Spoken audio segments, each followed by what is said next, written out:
Prabu ngabekti mring garwanipun.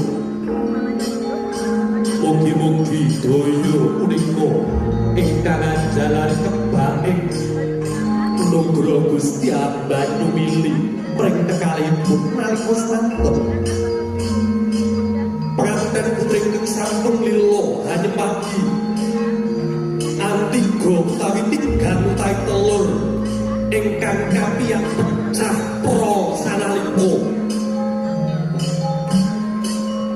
Dening penganten kakung pakarti punika mujudaken tigan utawi telur punika mawujud tigan warni kuning, warni bening lan ugi klothonganipun nemu pitutur luhur bilih